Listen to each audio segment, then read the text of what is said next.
La France a tué mon mari, ce sont les mots de la femme d'Éric Comines, le gendarme décédé ce lundi soir à Mougins après un refus d'obtempérer. Je vous propose de réécouter ses propos.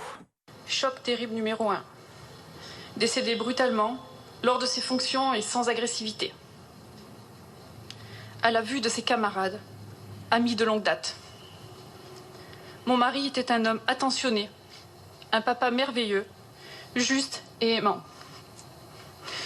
De notre amour qui allait caresser sa 20e année, il m'a laissé 2 beaux enfants, intelligents, gentils et taquins, à l'image de leur papa. Je remercie notre France d'avoir tué mon tendre époux, que j'aime tant, le père de nos enfants. Attention, je ne parle pas d'étrangers, mais de récidivistes. Je l'affirme haut et fort, la France a tué mon mari.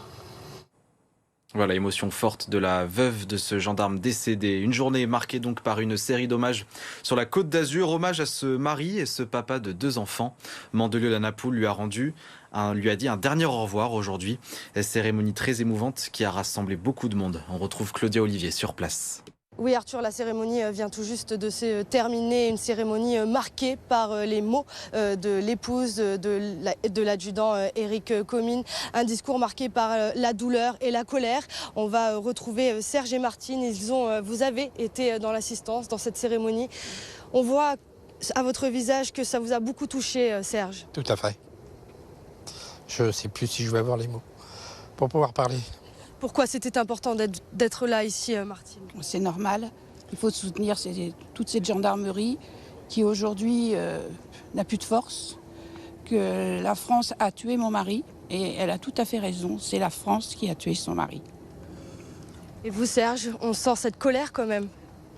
Oui, c'est trop répétitif, quoi, c'est tout. Et puis, je ne sais pas si on y verra une fin. Voilà. Puis encore là, je porte le soutien à cette femme et nous portons notre soutien à cette femme et à la police en général. À la gendarmerie. C'est pour ça que vous avez voulu être présent aujourd'hui. Oui, on voulait absolument être là. Oui. Vous avez entendu le discours de l'épouse de l'adjudant Éric Comines. On la comprend tout à fait. On la comprend tout à fait. Comme elle dit, elle a pris perpétuité et c'est la vérité. Son mari, il est parti, elle ne le reverra plus, ça c'est certain. Les enfants n'auront pas de père.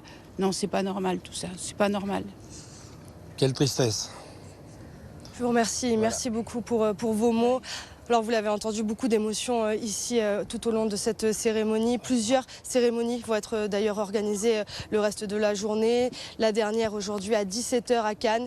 Une cérémonie sera organisée en hommage à l'adjudant Éric Comines à 17h au monument aux morts de l'hôtel de ville de Cannes.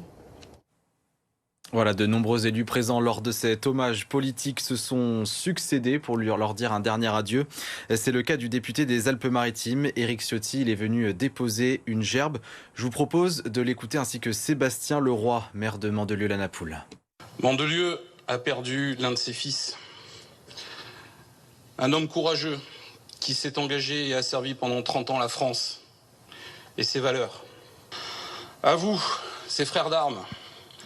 Je tiens à vous dire que nous sommes fiers d'être une terre de gendarmerie, d'être une terre d'ordre, d'être une terre fière des valeurs de la France. Et combien, ô combien, nous vous soutenons à chaque épreuve, à chaque défi, et combien nous partageons votre douleur à chaque drame, à chaque perte, telle qu'aujourd'hui. Il y a ce sentiment de colère. Comment ne pas le partager avec l'épouse de l'adjudant-chef Comines? Ce qu'elle a dit est très fort, très puissant. Son message, c'est « La France a tué mon mari. La France a tué mon mari ». Il faut que ceux qui nous dirigent entendent, écoutent, pour enfin agir, pour sortir de l'immobilisme, de l'impuissance qui a conduit à cette situation depuis trop d'années. Et ce matin, à 9h, 1 minute de silence a également été observée à Mougins en mémoire d'Éric Comines, ville où a eu lieu le drame. Ce lundi soir, nombreux sont venus pour lui rendre hommage. Écoutez quelques-uns de ces témoignages recueillis au micro de Julia Pellegrini. Ça m'a vraiment touchée, je suis très émue et en colère aussi un petit peu quand même. Voilà, ça me fait mal au cœur, voilà, qu'on a ôté une vie à une personne Voilà, c'est vraiment très très très triste, voilà. C'est énorme, ça fait mal au cœur. Ils sont là pour notre protection, ils sont là pour nous aider. Et moi, je peux dire que ce sont des tueurs qui sont en liberté, qui n'ont rien à faire dehors. C'est un récidiviste.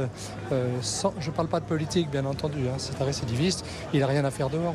On est peiné pour ce collègue, pour sa famille, et puis aussi pour toutes les forces de sécurité, et plus particulièrement pour nos collègues gendarmes.